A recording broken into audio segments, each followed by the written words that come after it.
എലത്തൂർ മണ്ഡലം NCPയിൽ നിന്നും ഏറ്റെടുക്കാൻ CPIM, പകരം NCPക്ക് കൊയിലാണ്ടി മണ്ഡലം നൽകാൻ ആലോചന. അതേസമയം സീറ്റ് വിട്ടു നൽകാനാവില്ല എന്ന നിലപാടിലാണ് NCP നേതൃത്വം. News Malayalam the biggest. ഈ വലിയ വാർത്തയുടെ വിശദാംശങ്ങളുമായി പ്രസാദ് ഉടുമ്പശ്ശേരി നമുക്കിപ്പം തത്സമയം ചേർന്നുണ്ട്. പ്രസാദ്, എലത്തൂരിൽ മന്ത്രി AK ശശീന്ദ്രൻ സ്വന്തമായി തന്നെ സ്ഥാനാർത്ഥിത്വമൊക്കെ പ്രഖ്യാപിച്ചതാണ്. ആ പ്രഖ്യാപിച്ചതിന് പിന്നാലെ തന്നെ പാർട്ടിക്കുള്ളിൽ ഭിന്ന സ്വരങ്ങൾ ഉയർന്നതാണ്. ഈ ശശീന്ദ്രന് ഇനിയും അവസരം കൊടുക്കേണ്ടതില്ല എന്ന് പറഞ്ഞ് ഈ പാർട്ടിക്കുള്ളിൽ രണ്ടഭിപ്രായങ്ങൾ നിലനിൽക്കുന്നു. ഈ ഘട്ടമാണോ CPIM-നെ സീറ്റ് ഏറ്റെടുക്കാൻ പ്രേരിപ്പിക്കുന്നത്?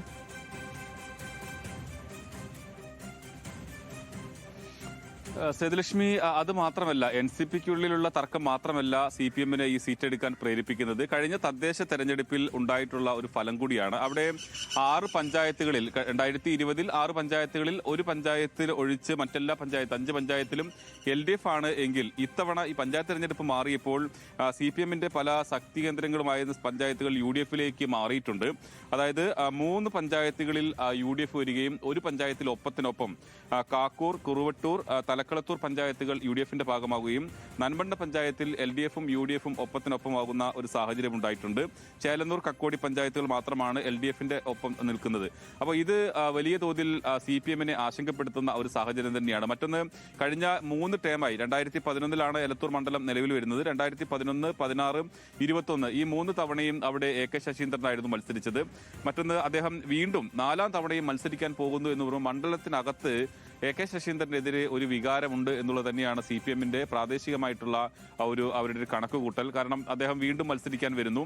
അവരുടെ പാർട്ടിക്കകത്ത് വലിയ പ്രശ്നങ്ങൾ ഉണ്ടാകുന്നുണ്ട്. അപ്പോൾ ഒരാൾ തന്നെ 4 തവണ മത്സരിക്കുമ്പോൾ ഉണ്ടാകുന്ന പ്രശ്നങ്ങൾ. പക്ഷേ ആ മണ്ഡലത്തിന്റെ നിയമസഭാ തെരഞ്ഞെടുപ്പിന്റെ കണക്ക് നോക്കുമ്പോൾ ശശീന്ദ്രൻ ഓരോ തെരഞ്ഞെടുപ്പിലും 2011 നിന്ന് ഓരോ തെരഞ്ഞെടുപ്പിലും അദ്ദേഹത്തിന്റെ ഭൂരിപക്ഷം വർദ്ധിക്കുന്നുണ്ട്. പക്ഷേ ഈ തദ്ദേശ തെരഞ്ഞെടുപ്പിൽ അത് ഇത്തരത്തിലൊരു തിരിച്ചടി കോൺഗ്രസ് അത് ഏറ്റെടുക്കാൻ പോകുന്നു എന്നുള്ളത് നമുക്ക് അറിയാം. അപ്പോൾ അങ്ങനെ വരുമ്പോൾ വലിയൊരു മത്സരം വരും. സ്വാഭാവികമായും ശശീന്ദ്രനെതിരെ ഏതെങ്കിലും തരത്തിൽ അതൃപ്തികളുണ്ടെങ്കിൽ അതെല്ലാം തിരിച്ചടിയാകാനുണ്ട്. അപ്പോൾ വിജയസാധ്യത കൂടി കണക്കിലെടുത്തുകൊണ്ടാണ് ആ മണ്ഡലം CPIM ഏറ്റെടുക്കുക, അവിടെ വസീഫിനെ പോലെയുള്ള യുവ നേതാക്കളെ അവിടെ മത്സരത്തിന് ഇറക്കുക എന്നുള്ള ഒരു ആലോചനയിലേക്ക് CPM കടക്കുന്നത്. എന്തായാലും CPM ഈ സീറ്റ് വിഭജനവുമായി ബന്ധപ്പെട്ടുകൊണ്ടുള്ള ഉഭയകക്ഷി ചർച്ചകളിലേക്കൊക്കെ കടക്കുന്നതേയുള്ളൂ. പക്ഷേ അങ്ങനെ ഒരു ആലോചനയിലേക്ക് വന്നിട്ടുണ്ട്. എലത്തൂർ സീറ്റ് ഏറ്റെടുക്കുക എന്നുള്ളതാണ്. NCP അതിന് വഴങ്ങുമോ എന്നെല്ലാം നമുക്ക് കാത്തിരുന്ന് കാണുക തന്നെ വേണം. കാരണം NCPക്ക് ഇത്രയും സുരക്ഷിതമായ ഒരു മണ്ഡലം വേണമെങ്കിൽ കോഴിക്കോട് വേറെ ഇല്ല എന്ന് പറയാം.